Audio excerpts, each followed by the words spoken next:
It's time for Supply Chain Now Radio, sponsored by Apex Atlanta and Talent Stream.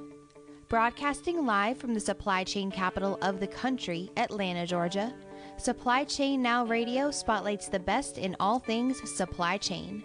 The people, the companies, the technologies, the best practices, and the critical issues of the day. Now, here are your hosts. All right, good morning. Scott Luton here with you live on Supply Chain Now Radio. Welcome to the show. Today we continue our Supply Chain City series, which focuses on Metro Atlanta-based organizations and leaders across the end-to-end supply chain, but always touching on universal themes and topics that are relevant across the global supply chain industry. So, quick note before we introduce our guests, like all of our series on Supply Chain Now Radio, you can find our replays on a variety of channels: iTunes, SoundCloud, Stitcher, Spotify, and Google Podcasts. And as always, we'd love to have you subscribe so you don't miss anything. All right, so let's say good morning to my talented co-hosts today. We have Chris Barnes, President and Executive Director with Apex Atlanta. Good morning, Chris. Good morning, Scott. Thanks for letting me sit in. Glad you are here. And then secondly, Ben Harris, Director of the Supply Chain Ecosystem Expansion, Metro Atlanta Chamber. Good morning, Ben. Good morning, Scott. Happy to be here. Thank you very much. And, we should give a shout-out to Will Haraway, who couldn't join us today. He's a regular part of our Supply Chain City team. Safe travels to where Will is with his family. But we got a great show lined up today, Chris and Ben. Big show, focused on an intriguing case study in supply chain excellence. So let's say hello to our featured guest, Abir Thakurta, VP of Supply Chain with Havertys. Good morning, Abir. Good morning, Scott. Happy to be here. We're glad you're here as well. Thanks for hosting us. And in fact, to our audience, I didn't mention, we've got a gorgeous view of Atlanta from the 8th floor of the Havertys building, 780 in Sandy Springs. It's a great view of Sandy Springs. Okay. All right, my favorite city. So, Metro Atlanta. Okay, Sandy Springs, what have you. But it is a gorgeous Sandy Springs day. I think it's going to hit 70. And we are really excited to be here, hosted by an organization and a leader that's doing some really special things in the world of supply chain. We'll dive more into that momentarily. But Abir, thanks again for hosting. We're looking forward to talking with you. All right, so as always, what we always do here on the front end of these shows, we like to share some of the top things to know in supply chain now. Of course, it's tough to keep track with all the developments, innovations, and digesting all the change. But we're going to share a couple things that you definitely want to keep on your radar. So we're going to bring Ben Harris back in. And Ben, what's been on your radar here that you've been tracking lately? So this is the morning of metrics, we'll call it. We've got I like that. couple of interesting little factoids here that I wanted to share, especially with a retail theme, since we have Havertys on the show. So I for Transport came out with a little piece of research here called The Perfect Order, Overcoming Roadblocks in Last Mile Delivery Experience. And although it's almost universal that supply chain leaders consider customer experience to be important, only 5% feel confident that their systems and technology can help them. 5%, Scott. Wow. That That is a very small number out there. So retail, as we know, it's not exactly an easy business to be in, right, Abir? Yeah. And we'll get into that more so. But I just thought that 5% number. It's tiny, single digits. Oh, I mean, just nothing out there. But that's why, so many businesses are investing, in that technology to optimize customer experience. Well, on that note, for those that are struggling in that space, they ought to stay tuned for some of the best practices that Abir is going to share from their supply chain success story, for sure. That they should. Very timely for our episode here. That's right. In addition, robots in supply chain expected to be around in 50,000 warehouses by 2025. And more than 4 million robots are expected to be in more than 50,000 warehouses worldwide by 2025, up from 4,000 robotic warehouses in 2018. So major investment there. And Scott, we were talking about this earlier with cobots and things like that. That number includes mostly cobots there. So let's not go down the rabbit hole of talking about how they're going to replace us and that sort of thing. But I think it's a good thing overall that we're seeing that investment in supply chain and seeing that kind of focus, on the technological side for supply chain. As we say with every episode, technology is such a big, this is our 69th episode of Supply Chain Now Radio, and technology has been such a major theme, of course, throughout all those episodes.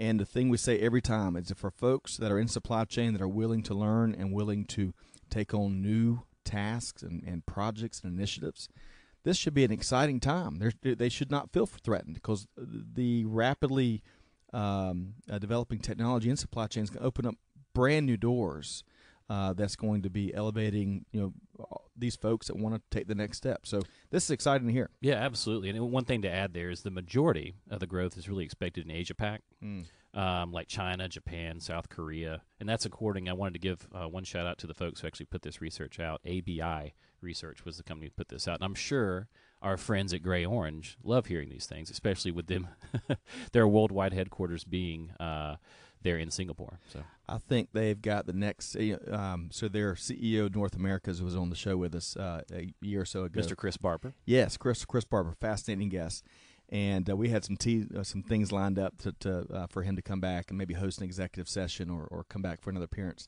I think he's busy for the next 6 years. I hope to see him actually next week. Okay. There at ProMat up in Chicago. I've made it a point. I'm going to stop by his booth and corral him somehow, lasso him maybe, or do something to get a hold of him. He's a great guy. I know they're very busy with their growth right now, but I do plan to stop by the booth and see them next week. Those are great problems to have, and we're only joshing around a little bit, but he was a great guest, and of course this is going to keep firms that provide these solutions extremely busy. So it's good to hear. Yep. I wonder how these executives have time to run their companies, and they're out doing so much marketing. So maybe that's what they're doing. Yeah, I think it's one of the key roles of the modern day company leader, right? You Is to spread the wealth, focus spread on the word. growth. Yeah.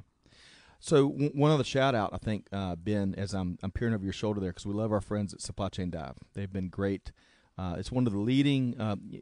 So we're doing more and more media partnerships at Supply Chain Dive Radio, and almost each of these events and organizers that we're talking with to put these in place tout their partnerships and the results they get via Supply Chain Dive and the content and the coverage. So I think they are, when you look at benchmarking, leading, especially digital players, of getting good content, best practices out. Supply Chain Dive tops the list, at least. Amen. No, I follow them religiously and get their daily updates. So yeah, phenomenal publication. Good. Shameless high five to the folks over at Supply Chain Dive. So what else? Scott, if I can give a little something I saw in the news recently. Please. I'm studying drone delivery as a last mile thing as well.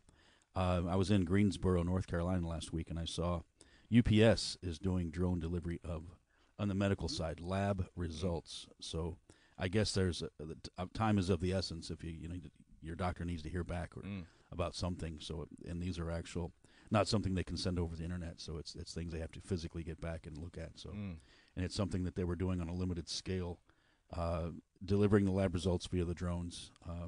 But it was like within a quarter mile, which doesn't sound like a lot, but I guess when you have congestion and everything else, that was an interesting model. Yep. And then in talking with Abir this morning, I mentioned Zipline, which is a company in Rwanda, and they're doing medical deliveries to their remote hospitals and things around the country because of their what drives that is the necessity of invention is they don't have infrastructure. They can't get product delivered, so it's a very, very desolate area. But what they're doing is they're delivering medical supplies, et cetera, to hospitals via the zip line, which is cool. Yeah, it's so we take for granted the infrastructure we have here, right? And even though we've covered the needs of needing to reinvest in infrastructure, I think as we've talked about in previous shows. The Association of, I think, American Civil Engineers estimate $4.5 trillion is what's needed to invest in holistic infrastructure, not just highways and byways. Sure. But, Chris, to your point, when you think of other parts of the world and their infrastructure and the challenges that you're talking about, it's a different ballgame. Sure.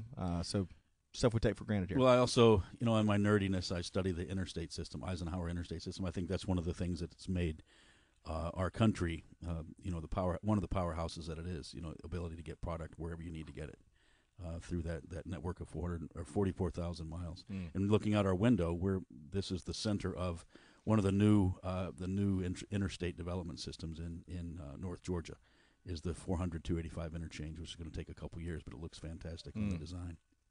What they're referring that the high speed lane. What the roller coaster or I don't know. Anyway, flyover. Something like flyover, yeah, that's something like that. But Chris, to your point, what I love doing, and I'm gonna share a little secret with y'all. Whenever I do business in town, so we live out in the burbs, and whenever I do business in town, I have a Saturday morning meeting, and you could drive in town at 6 a.m. and take advantage of how cool, how neat really it is to drive, through all the interstates at that point in time, because traffic is knock on wood, oftentimes that's one of the slower times, and you can do the speed limit. And it's just fun to drive in Atlanta during those times, to your point, because there's so much infrastructure, so much highways and byways, and we're not doing 35 in Atlanta. Sure. At least except on 5 p.m. at 5 p.m. on weekdays. But anyway. And just one more little nerdy supply chain note. So the interstate system was originally started in 1956 for the U.S. That was the same year that the first, and we may talk about this later with the beer, the first commercial container ship was started in 1956. So I think there's a conspiracy there, and that's one of the things that made it supply chain so great is the ability to get products on containers came the same year as the interstate system started. It is interesting when you go back and look at the points of connection. Yeah. One thing leads to another. But we are fortunate here, certainly in the supply chain city, to have infrastructure far and away on a different level than so many other parts of the country and parts of the world.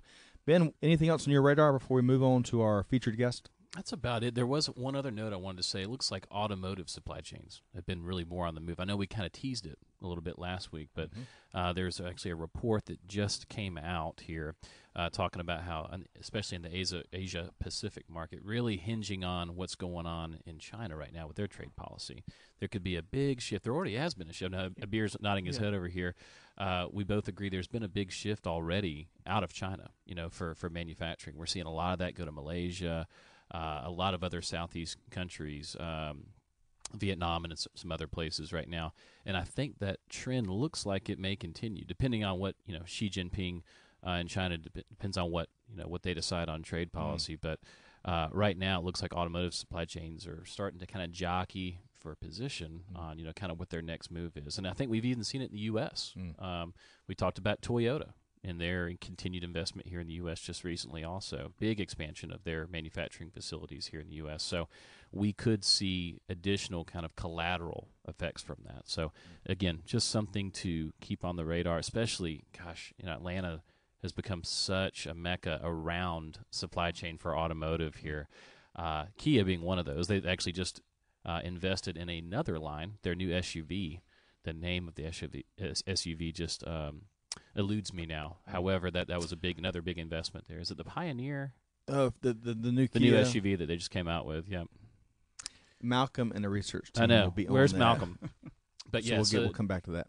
I think we will continue to see that as a trend here for automotive supply chains here in the Southeast. Yep, and the first one just left. The first of these vehicles just left the Georgia ports, and so we'll get back on that. That was the Super Bowl commercial was a fantastic commercial talking about the Kia plant, talking about West Point, and how neat that was. That was a great commercial. It was very kind of Telluride. Thank you. Thanks, Malcolm. Kia Telluride, thanks to Malcolm there. That's right. But yeah, no, that commercial was so inspiring. Yeah, I would say more than anything else. Well, I think the neat thing about it, even though that commercial focused in on West Point, Georgia, which has been the Kia plant there has been such a huge economic engine for really the Southeast, not just the state of Georgia, but the Southeast. Stories like that exist globally, because these communities rally around these manufacturing plants, these distribution centers, the supply chain, because it provides jobs, it provides paychecks, it provides opportunity, and it provides opportunities to further your career. And that's really when we talk about, not to get too cheesy, but the power of the modern day global supply chain. In many ways, that is a huge example, perfect illustration of why it's so meaningful. So, all right. So, unless Chris, that should I can tell you some more stories about the interstates and the containers. Well, future show. If we have time at the end of today's segment, we're going to have story time with Chris Barnes. That might be a new segment for real. Story time with Chris. Oh boy! All right. So glad you're here with us. I love it. All right, so let's shift gears over. Again, we are pleased to be here broadcasting live from a supply chain super competitor, and which is led by Abir Thakurta, Vice President of Supply Chain with Havertys. And Havertys is a leading, for those of you that may not have grown up with the Havertys brand like I know I did, a leading retail furniture company that has 100 stores in over 16 states. And most folks may not know that it was founded in Atlanta in 1885. And still is here to this day. That's right. Absolutely. And as we were walking in today, Abir was telling us some of the history they have here in the building, and some of the items they still have, and some of the ways that they used to do business. For example, selling furniture by the pound. He mentioned, and it's just, I think furniture is one of those things that we always have had, we always will have, and it's such a snapshot of culture and a snapshot of who we are as consumers. So it's a pleasure to sit back down with you, Abir, after meeting you at the 2019 Atlanta Supply Chain Awards, where Havertys left with the most coveted recognition. We'll talk about that in a second, but it was great to meet you and great to be here to kind of understand the story behind y'all's success. So good morning again, Abir. Good morning, Scott, and I'm so happy to be here, and and to see Chris and Ben and Scott. It's a pleasure. Thanks for having me. You bet. So before we dive into Havertys and your supply chain team success, tell us more about yourself. Oh yeah, absolutely. So I'm originally from India. Mm-hmm. I spent about 12 years there, and I can say I spent more time outside India than in India because when I was young, I actually moved to Africa, and then from there I went back to India, and then I went to Europe, and now I'm here, and I've made Atlanta home for the last 20 years. So I have the distinction of having lived in 4 continents. Wow. And I think I'll stop there. Okay. I'll stop there. Are you sure Antarctica's not on your list right now? No, it's not. I love Atlanta, and I love the city, and all the things you guys are doing, as well as all of the history that Chris was talking about. So I've been in Atlanta for 20 years, Mm-hmm. and I have a background in supply chain. In fact, I came into supply chain when there was nothing called supply chain, and I was trying to look for higher education, and I wanted to get into an MBA program, but I also needed a scholarship. And so there was this interdisciplinary scholarship program out of the New Jersey Institute of Technology, where they were just starting, with this supply chain program. I said, you know what, I'll take it. And I had the flexibility to take the courses I wanted. So, that was my first foray into supply chain. And I'm glad I've been there. So what's interesting is you mentioned earlier about the 4 continents and your travels, but in today's supply chain, it is global. I mean, we are a global business world unlike ever before, and it's created a seat at the table, as we always talk about, for the supply chain profession unlike ever before. And you've got a pretty unique perspective because you probably, having lived everywhere you've lived, to see the different organizations across those continents and what they have to do. That's a lot of Americans haven't been able to see that and claim the same thing for living in 4 continents. So speak to that global aspect in today's supply chain a little bit. What do you think about when you think about that? You actually said it right. Today supply chains are there is nothing called a local supply chain. Every supply chain is global. It is a network world, and I am a sum total of all my experiences, and I can tell you when I was having lived in all of those continents and understanding the cultures, it has helped me to become a supply chain leader. There are countries where the culture says you have to say yes, and you have to decipher that a yes is a yes or a true yes or really not a yes. And so the human element, definitely it comes into a supply chain. We talk so much about, so many things, about automation and things like that. But the human element is so important. And having lived in all of those continents and having understood, cultures, it has shaped me to be the supply chain leader that I am, and it continues to help me. And I can tell you an interesting anecdote where, once as I came into Havertys and we were looking at domestic manufacturing, I was going into Tupelo, Mississippi, and some of my team members were like, "Have you been to Tupelo, Mississippi?" I said, "You know what? I've never been to Tupelo, Mississippi, but I'll be fine because I've been to places in South Africa, Tanzania, and then all the way up into Greece and France. So I think I'll be able to handle that." But yeah, you're right. The human element in a global supply chain, absolutely, it becomes important. And it keeps good. There's always common threads that appear with each episode, and despite all the technology that Ben alluded to and reported on the front end of the segment, it always comes back to the human element. Until we had a guest on sometime that said until cobots and drones can empathize, it'll always be about the human element. And I thought that was a pretty interesting way of putting it. Of course, decision making, of course, risk assessment, of course, expertise, and all the things that require the human intellect and human mind in the modern day supply chain, of course. But empathy, is a very important factor. It is absolutely important. And, I'm all for automation. I'm all for, having the right, technology in place. But at the end of the day, smart decisions can, have to be made by humans. And to everybody that, talks about their jobs, you talked about how, some of the jobs are going to go away. My advice to, all of them it has always been that it's the value of the work that will actually change. Your jobs may actually, go away, but it also brings in other things and other jobs as well.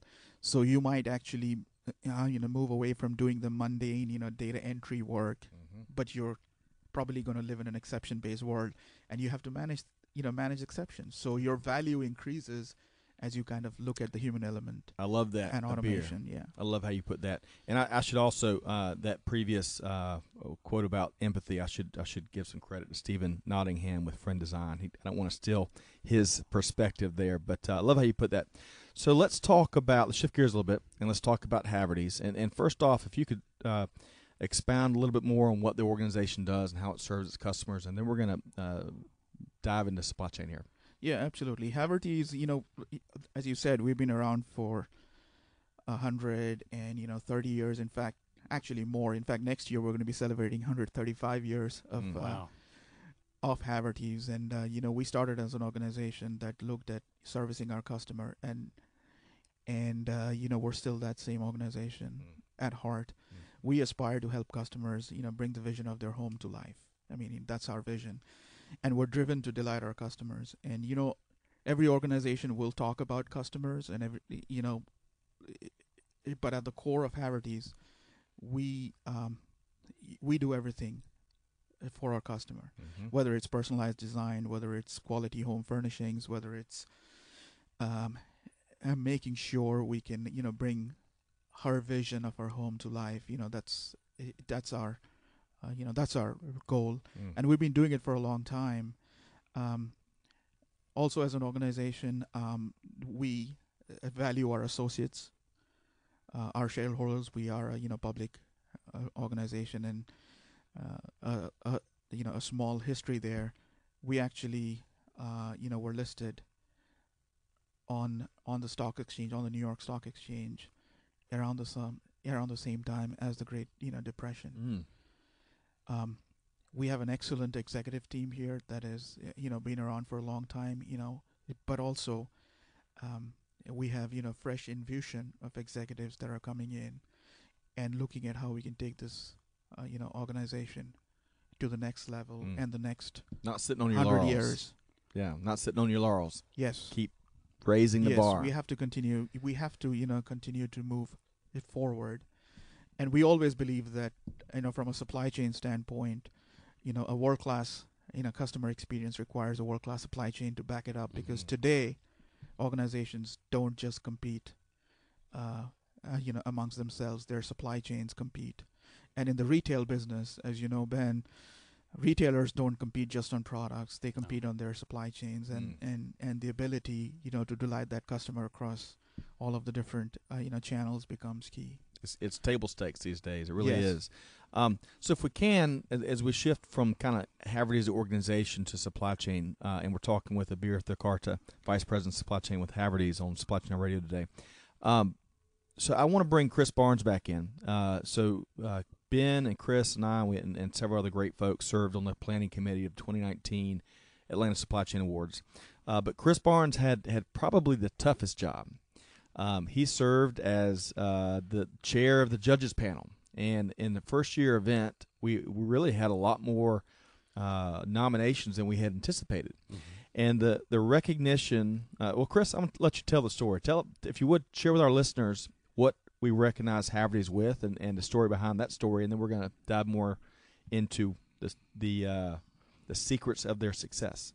Yeah, so the awards, it was actually something that started, the Metro Chamber started it probably 10, 15 years ago, and then it kind of tapered off, and we kind of rekindled the whole thing. I think it's just recognizing exceptional performance in supply chain for Atlanta Metro organizations. But in this case, this year we had 51 nominations from both shippers as well as vendors and service providers. So we were very pleased with the turnout that we had this year. The award categories was freight forwarders, warehousing and fulfillment excellence, transportation provider, supply chain innovation, sustainability, manufacturing, sourcing. So pretty much anything that touches or is a part of the extended supply chain. And this year, Havertys was nominated by, they didn't nominate themselves. I think they were nominated by one of their vendors. Is that correct? And then for Supply Chain Innovation of the Year. And it was an exceptional story. It was well presented, and again, congratulations to them. So let me, part of what the bottom line results were, and I want to work backwards here. So I want to share, because these things are, as Sandy Lake presented the award, and Sandy is with the Georgia Centers of Innovation for Logistics, this was part of the basis of behind the recognition. So Havertys has seen sales go up, margins go up, cost to serve decrease, and customer satisfaction go up because of the ability for the supply chain to react and respond to customer demand profitably. It's one thing to respond. You can lose a bunch of money by responding, but to respond profitably and deliver furniture as promised, unlike many competitors. So that was kind of the backdrop from a big picture bottom line results. And so let's work backwards, Abir, and let's kind of better understand what allowed Havertys organization to make that happen. Mm-hmm. Yeah, it started about 3.5 years back, when we were looking at our supply chain. You think about supply chains, in the retailing world, you can produce a quality product, but efficiently, getting it into the hands of the customer, in our case, into our customers' homes, is at the core of the business. And, you create a shoddy product, you lose. You make the customer wait too long after they've made the purchase, and you're going to lose. And you do everything brilliantly, as you mentioned, but at a ridiculous cost, you lose again. So as we looked at our supply chain, the basics were there. So what we wanted to do was we wanted to start looking at the supply chain from a competitive advantage perspective, especially in the furniture business. If you look at the furniture business in general, you have some stock, and then you have some stuff that's made to order. And with the personalization process that our edge designers or our home designers are bringing in, there's a lot more personalization. And so if I were to take every piece of furniture that we sold at the rate of what they were selling in a month, and I would try to put it into my distribution centers, I would probably need 3 to 4 times more distribution space than I have. So what we have done, without spilling all of the details, is that we have, tried to become a lot more agile. We've tried to become a lot more, digital and, data-driven. And we were always customer-centric. In fact, in our world, any project that we undertake, especially a transformation project like the one we're talking about here, if it didn't benefit the customers, we wouldn't we wouldn't probably be doing it. So today what happens is we use the inventory on the water and inventory that is inbound as virtual inventory to sell, as well as set home deliveries against it. Now that is a very novel concept, and you would say, okay, why can't we do that? But it requires orchestration. And it requires looking at your supply chain as an information supply chain as well, because it is the information that all of your partners are helping you with that you are actually relying on to start serving the customer. And I think that in itself, for an industry that has been around for a long time, has been disruptive. We've had a lot of our vendors come to us. We call them our partners. They've come to us and they've said, some of the things that we're doing at Havertys is helping the industry in general. Kind of like the rising tide raises all the boats. So that's the crux of what we've done. We've tried to bring everybody together to talk about how our supply chain should operate and to efficiently execute.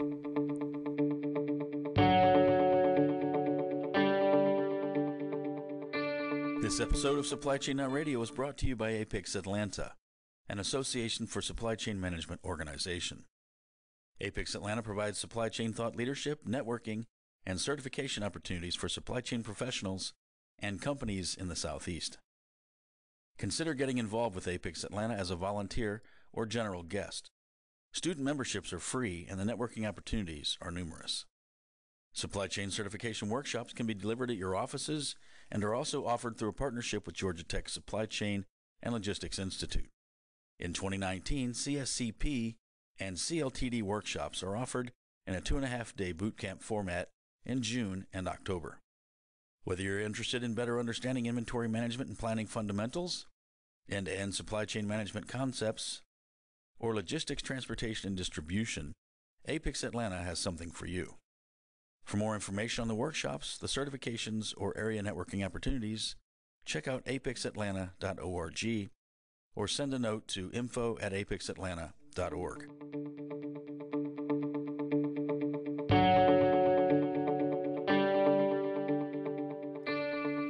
So this, Abir, you mentioned, I'm just trying to look at correlations.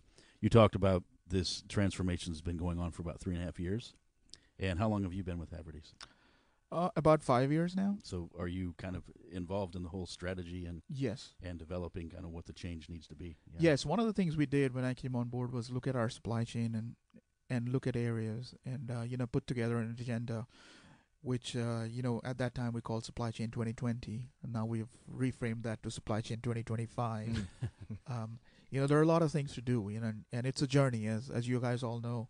Yeah, digital transformation in general is a journey, and every time we solve a problem, we find another opportunity. So, one of the things you concluded with previously is execution, because you can have the best and I'm just preaching to the choir. I'm sure best strategy, most disruptive model and technology, and as customer centric as it's in the culture, but if you can't execute on all of that, going back to what you're saying, you lose, right? If you can't execute, you lose, right? You're absolutely right. But execution has the other element to it, right? I tell everybody, if I knew exactly what my customer would buy 6 months from now, my job would be so much easier. Probably I wouldn't have a job. Wouldn't need you. In today's world, customers demand a lot more. And they want stuff. At the time, when they're making a decision. Mm-hmm. So in order to aid in that customer experience, we are working with a lot of unknowns because we don't know what she will buy. And by the way, our customer is a she. Well, I buy stuff too. Yes, you're our customer. Not as much. Well, yeah. I have to say, Abir, I like how you mentioned her house or her home, because I don't know It's never been probably my your home. target. Never been my home. If you look at the purchasing power and any statistic out there, procurement, whether it's in industry or the consumer, a lot of the decisions made, the majority are by the females that live here, and especially the procurement side. Sure. It can be surprising if you haven't done your homework. So I like how you put it as well, Abir. Yeah. So she's the decision maker, and we want her to spend time with her spouse, husband, boyfriend, in order to make those decisions. But if we knew exactly what she was going to buy, it would be so much more easier, right? Mm-hmm. So you can plan all you want, and planning is very important in your supply chain. But you also have to execute fast. You have to have you have to have the ability to be agile, which is responding to her in a profitable manner. And I think it's that element, that becomes key, because you have to have all of your partners being able to react to that variable consumer demand. Mm-hmm. So let's you talked about orchestrated. Did you say that, or are you about ready yes. to say that? Yeah, I Are did we say jumping the gun? orchestration. So let's tee this up first. Because there's a great our timing, which isn't always great. Today is fantastic. So Steve Banker, which is a well-known supply chain analyst and author, he contributes to Forbes on a regular basis, which is one of the columns that's always on my radar. So they just published Forbes. Just published a great article entitled "The Journey to an Orchestrated Supply Chain." So remember the O word there. Steve Banker was the author, and really it's a profile piece on you and the Havertys supply chain organization and some of the initiatives that have brought you to where you are. And beyond the orchestration, which I want to definitely get you to speak to, which is a key theme, the other key theme of the article is certainly autonomy, right? So orchestration and autonomy. And y'all can go check it out. It was just published yesterday, as a matter of fact. We'll include the link to the article in the show notes. But orchestration and autonomy are two big things that it focused on. So tell us about what that is in the Havertys world, and why that's important to enable you to execute and deliver on your brand promise. Yeah, so, and I think Steve did a great job. We spoke for about 15-20 minutes, and he really created an article that speaks to the innovation that we're talking about here. In the world of orchestration, it's about, I kind of, the analogy I give is a symphony. You have everybody, you have a conductor, and then you have everybody from the French horns to the flutes to the tuba. Exactly. Right. Exactly. And everybody's singing from a single note. And you think about the supply chain. You create the strategy, but at the end of the day, your supply chain is a sum total of your partners and everybody that is responsible for making, moving, delivering the product to your customer. Yep. And in order to make all of them work, you have to figure out a way and a medium so that they're all singing the same song. And so from an innovation and from an orchestration perspective, we have lots of systems that are in the cloud these days that can help with that. And that's what we took one of the solutions, and we said we want to use that as the platform for bringing all of these parties together. Think about Facebook, and think about information sharing. In the world of supply chain, prior to the advent of cloud computing, you had partners seeking information, and if you didn't seek the right information, you didn't know what was going on. Now, if you think about a Facebook-like model where you publish information, and all of that information is available to anybody who subscribes to it, it's that information model that allows you to do certain things, and as you start getting that information model, and as you start getting confidence in the data associated with that information model, you can then translate that to the basics of supply chain, like managing inventory, like making sure your freight and your freight spend is managed appropriately. You are using the right carriers, the right drayage partners, the right transportation providers to move your product closer to market. So to me, that was the key. And again, we're not done yet. There are so many more things we feel we have to do. And I just talked about one system, but there are multiple systems at play here that help us. But at the core of everything that we're doing from an innovation perspective is we're asking the simple, basic question: how does it help her? And if it doesn't help her, we question again: do we really need to do it? And we have, I have to say, our executive team, especially John Gill, who is responsible for all of merchandising and supply chain, and our CEO Clarence Smith and our CFO Richard Hare, they have all come together and said, okay, yeah, here are the things that we need to do, and we need to see how we prioritize those in our supply chain, and how do we do that with an eye for the customer? Because at the end of the day, if the customer is not served, it becomes more challenging. So to relate the customer story, today if you walk into a Haverty store, all of the information that supply chain is gathering, is executing, is driving some of that competitive advantage, because a customer can know with a high degree of confidence when they're going to get their product in their homes. And Abir, you're talking about trusting some data and really executing based on particular data sets. Was that part of that transformation? Did you have to kind of level set and kind of go back and look at a lot of pieces of data and go through some data rationalization before you kind of went down this path, if you will? Yes, you're absolutely right, and we're still going down some data rationalization. But at the end of the day, the data is being provided outside the four walls by all your partners, and where that data origins is actually originating from is important in order to have a lot, to have the high degree of confidence around it.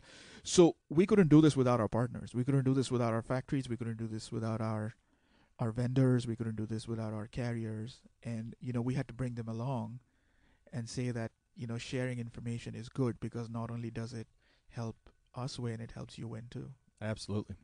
So looking ahead, what's the next challenge for your team? You've kind of touched on a couple things, how y'all don't sit on your laurels and you keep raising the bar. Can you share anything about what's ahead, that what the next challenge is going to be? I think we have to continue to serve the customer. I think we have to do things that will help her. I think we have to drive that competitive advantage. We're in a business where loyalty is hard to come by.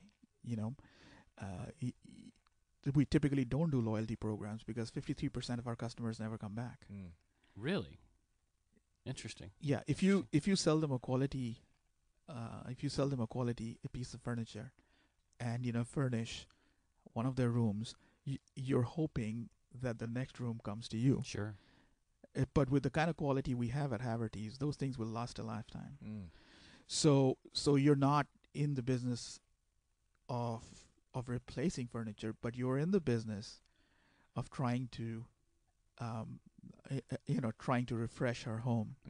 And the growth's got to come from somewhere. Yeah. Right? That's correct. And the quality, you're kind of a victim of your own success. When it comes to quality. Yeah. Yes, and so if you have 53% of customers that are never going to come back, there is a challenge to reduce that number.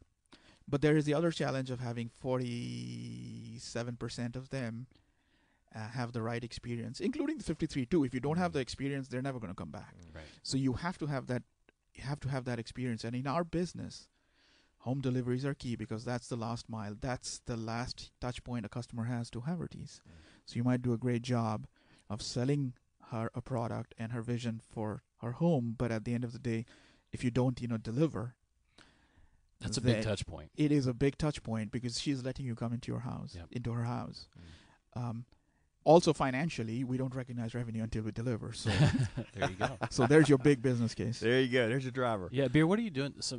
While we're on the kind of the home delivery and kind of delivery aspect of it, what are you guys doing around that touch point right now? Anything that's kind of innovative or kind of cutting edge around right now? Yeah, there are a lot of technologies around that. In fact, my my partner Greg Johnson, who runs that side of the business, he he's constantly looking for ways to improve that experience, from technology that helps not only our drivers and our associates, but to also technology that helps our customers. Those things we have to do. That's table stakes now. But one of the things we decided a long time back was to take care of that business, take control of that business. So we don't actually outsource that business to a third party, at least for now. So that's a Havertys employee that is making that That's delivery. a Havertys employee, that's a Havertys driver with a Havertys asset, taking care of the Havertys products and making sure that, we're delivering. And that has helped us, kind of standardize that experience. And we've spent a lot of time training our associates. Our executives get on those trucks and actually do home deliveries to see how that experience works. And we make small changes. I mean, innovation is relative. You can do a small thing and that can be very innovative and have an impact. To me, innovation that works and has made an impact is key, because you can have a lot of things you innovate on, but if it doesn't see the life, then it doesn't work. And even small things like having steps for our drivers has been innovative in that world. So yes, there is technology. To answer your question, Ben, there is technology, but then at the end of the day, it's the human element again. It's training our associates, because at the end of the day, we are in the business of delivering furniture, and that's not easy. That is not easy. It's very different from taking a parcel and dropping it off at your door. Right. So as we kind of start to close this featured interview with Abir Thakurta, VP of Supply Chain with Havertys, what are some of the other supply chain trends that have been on your radar, Abir? I mean, we touched on some on the front end, and you're speaking to some throughout the interview. But what else are you keeping your finger on the pulse of? Yeah, I think Ben hit upon on some of them. I mean, I do see automation coming in, and but I am always skeptical about automation. I think there has to be a level of governance around it. And the human element, should not be forgotten, because there are some things humans will do, that machines can't replicate. So I think automation will come in, and I think as supply chain leaders, we have to look at where you get the best return on that investment. I can see opportunities for automation within the distribution center.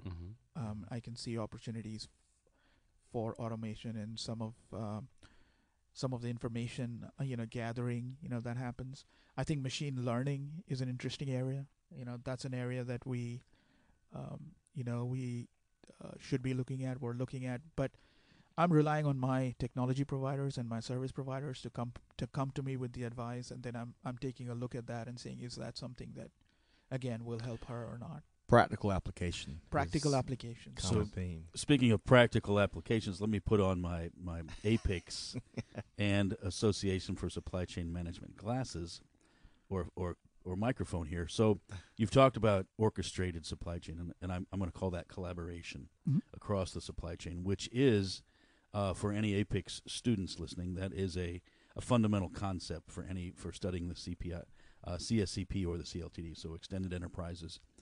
We'll talk about those in the classes, but also we talked earlier pre-show, Abir, about you have multiple supply chains within your supply chain. I think that's an interesting concept as well.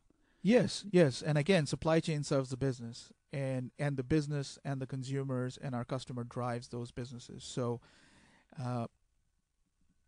we have segmented our supply chain, and at the end of the day, I think, depending on the category of products that our customer buys, there are different supply chains. We have a supply chain for imports associated with upholstery and case goods. We have a supply chain for domestic manufacturing, and we have a supply chain for home furnishings, accessories, rugs.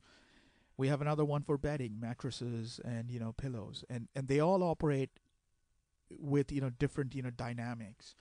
And as a supply chain leader, you have to segment them, and you have to look at them differently as opposed to one single supply chain, because what works for one doesn't work for the other. Yeah, some of the examples because we talk about that in our workshops. We chose Gap and Gap the clothing, and as well as Zara. Zara is a good example of having multiple supply chains. But I challenged my students to find any other examples, and here we are. Well, so on that note, and Abir, if you can't talk about this, no worries. We'll take it offline. But CT Pat is a theme that's been coming up time and time again in the last. CT Pat, that's another APIC. That's why I mentioned it. That's a softball right there. Yes. Softball. But it's been testament to how things can be streamlined and secure across supply chain. And Abir, I don't know if you can share, speaking of the global supply chain and the document you shared in the warm-up conversation, all the different languages and how you're adding more languages. Can you speak to that a little bit? The value of that program? I mean, CTPAT at the end of the day, I think is a great program for supply chains to look at. It brings in a level of structure to how you're operating your supply chain. With an eye on security, with an eye on trade, right? And as supply chains become more and more global, and as you bring more partners into your mix, CTPAT allows you to help them get to the level of security exposure, security posture that is necessary. As supply chain leaders, I always maintain we have an obligation to this country. We have an obligation to making sure that we do all of the right things that help this country. But at the same time, and CTPAT helps with that. Mm-hmm. In a global organization, when you're looking at factories all over the world, understanding, helping them become more CTPAT compliant is only good for you and your supply chain. So I think every supply chain leader thinks about it in the right framework, and there's a lot of work that that is required in order to get compliant and to maintain compliance. But, Absolutely. But in my experience, the Customs and Border Protection has been very helpful in guiding organizations like us and our supply chains with the compliance. Fantastic. So CTPAT, that stands for Customs Trade Partnership Against Terrorism, and it's a U.S. based voluntary program. So it's a voluntary program. For imports. So and it expedites the process of saves time. Yes, absolutely.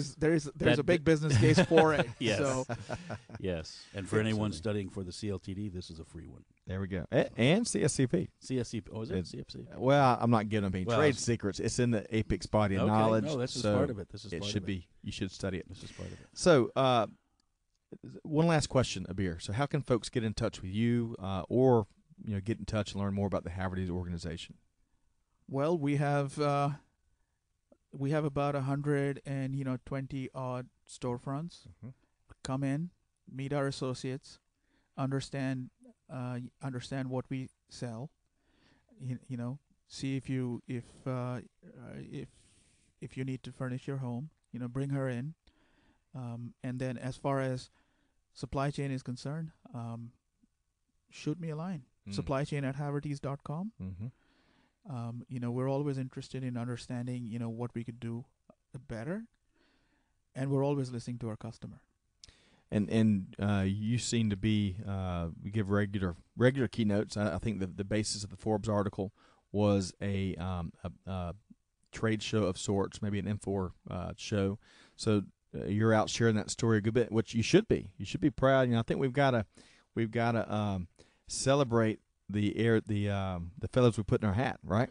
Yeah. I have a couple of motives there too. I want to proliferate the Havertys brand, and it helps with supply chain talent too, right? Hey, war for talent is alive and well. Speaking of the talent, do you, and you can say no, do you hire people here?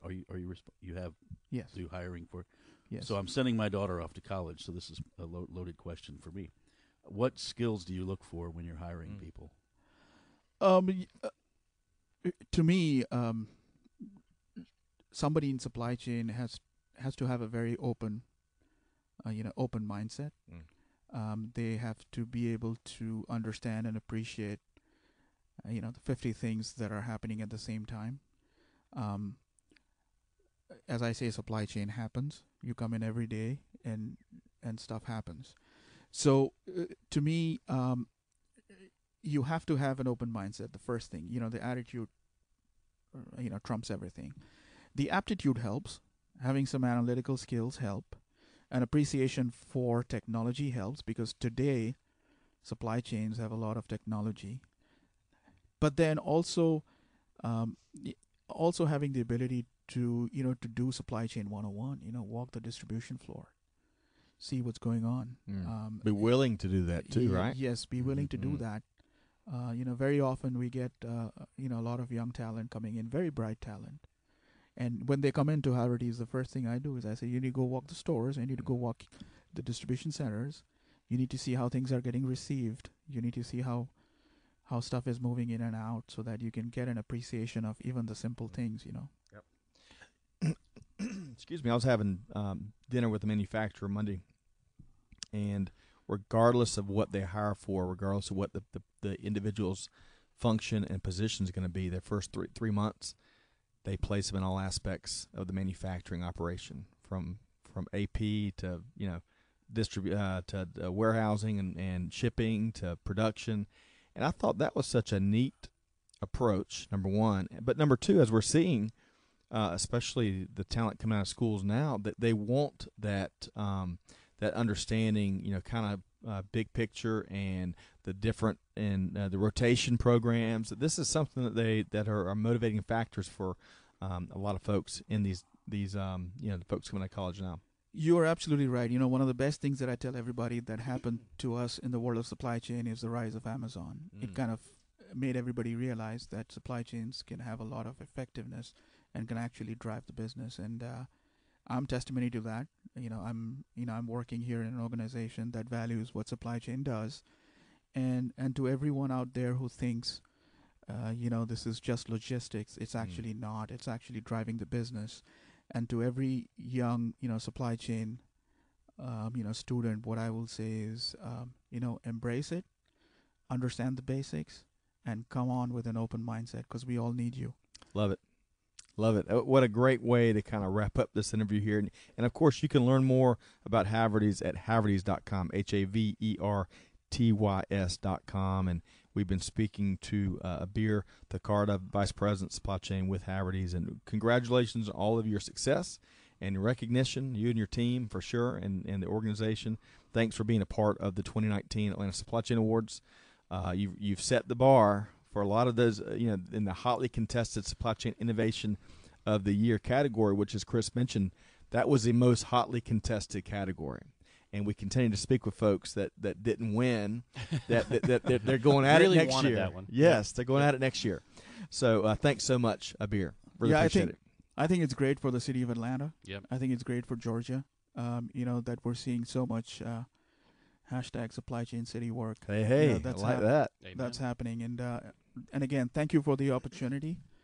It was great talking to you guys. And Abir, I wanted to, one more plug. Just wanted to say thanks for your leadership and support of the Metro Atlanta Chamber. Also, obviously, a proud member of Supply Chain City and our Supply Chain Leadership Council. So, without your leadership, we simply could not do what we do. So, thank you for your support. Great point. You're welcome. Hear, hear. All right, so let's wrap up on a couple of upcoming events. There's no shortage. We're certainly in association trade show season. But first off, locally, we want to talk about, we've got Apex Atlanta has a new workshop in conjunction with the Georgia Manufacturing Alliance and Bo Groover of the Effective Syndicate. Doosan, which I believe manufactures forklifts, right? They do. They're amongst many other things. Yes. That's right. They are hosting Proven Techniques for Continuous Improvement on May 10th, and Apex Atlanta is a proud co-sponsor of that event. Looking forward to talking shop about OPEX and ways to further the organization. You can find that at the Georgia Manufacturing Alliance website, or it'll be in the Supply Chain Buzz, which is due out today, I believe. Chris, we've got upcoming classes at the Georgia Tech Supply Chain and Logistics Institute, right? And that's the week of June 24th? Yeah, June 24th is the summer program. It's 2.5-day boot camp, so it's really designed just to kickstart your self-study program around CSCP and CLTD, and that's followed up again in the fall in October. And one of the neat outcomes of the Atlanta Supply Chain Awards that has we set out to do a lot of things with that program to recognize 15 different organizations across the end-to-end supply chain with some recognition. I think that's what you recognize folks with, right? Recognition. Yeah. But more equally as important, it was a scholarship generator. So the classes that Chris mentioned are coming up at APICS at GTSCL. We are running a campaign for veterans that are interested in obtaining their supply chain credentials. We're going to be offering 2 scholarships to those boot camps. And APICS Atlanta is going to be covering the learning system. Tim Brown and the Georgia Tech Supply Chain Logistics Institute, they're going to be a part of the class, which is great, 2.5 days of live instruction. And while the exam fees will be, part of the skin of the game that the individuals, put into the equation, still, what a great opportunity, Chris, and a great outcome from the Atlanta Supply Chain Awards, and really appreciate your work in helping to make that happen. Sure. So if you're a veteran listening to this podcast today and you're interested in obtaining what is a world-class supply chain certification credential and add that to your resume and really help with your transition or help with your career advancement, shoot us a note to Scott, SCOTT, at supplychainnowradio.com. We have a very simple survey where we're collecting all the folks that are interested so that our board can get together and determine the 2 winners. But what a great opportunity, Chris. Yeah, and Scott, on a different note, we've got other learning opportunities coming up in the pipeline. A workshop with the municipality in Northeast Atlanta, actually Northeast Metro. We're going to be doing a CLTD workshop. It's going to be 5 consecutive Fridays, probably 6 hours a day, so it's more extended than the boot camps. And then we're also working on a partnership with University of Tennessee, Chattanooga, to offer CSCP workshops in the great city of Chattanooga. Okay. And those will be probably on Mondays, evening classes, 3 hours a night, so it's going to be more extended for people that have different learning styles, probably starting in September. Home of the Lookouts, right? Lookouts. Well, terrific. Big part of Freight Alley. That's also, right. as we call that Freight Alley, 75 corridor there. So there's a lot of transportation up there. Yep. Absolutely. All right, so moving on from APICS to other items, E-Commerce Operations Summit is in Columbus, Ohio, April 9th through the 11th, which is next week. Leading industry conference, really focusing on the hot e-commerce space. Our listeners can receive a discount by using promo code TAL150 during registration.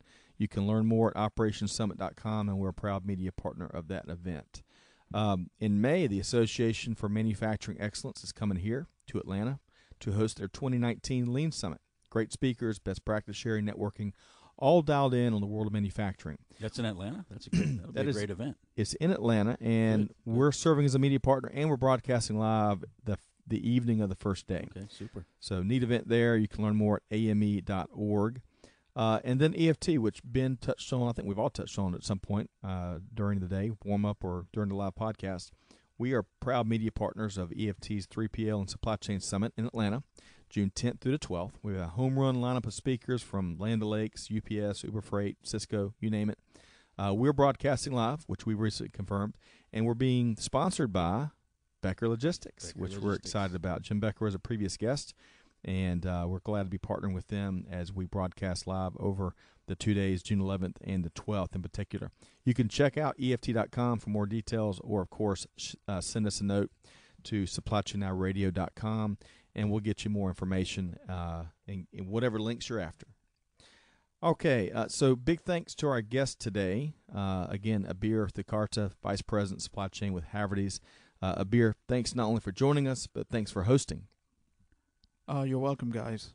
Really enjoyed it. Really enjoyed the kind of who's the Paul Harvey.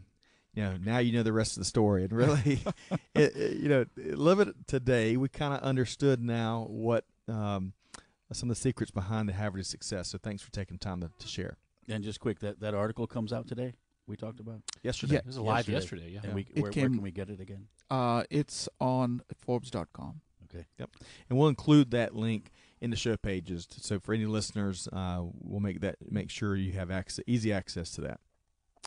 Thank you, Abir. And again, to our co-host, Ben Harris with the Metro Atlanta Chamber, thanks so much. Part of the Supply Chain City gang. Thank you, Scott. Appreciate the opportunity. You bet. Good to see you again, just on the heels of last Friday at Flexport, which was a really neat episode as well with Flexport and Higher Dynamics. Good to see you again. And Chris Barnes, Executive Director and President of Apex Atlanta, and he wore about 17 hats during the Atlanta Supply Chain Awards, including the toughest hat, which is chair of the judges panel. Good to see you again, Chris. Just stay off the radar. That's all you do. So be sure to check out our upcoming events, replays of our interviews, and other resources at supplychainradio.com. You can find us again on iTunes, SoundCloud, all of the leading sites where podcasts can be found.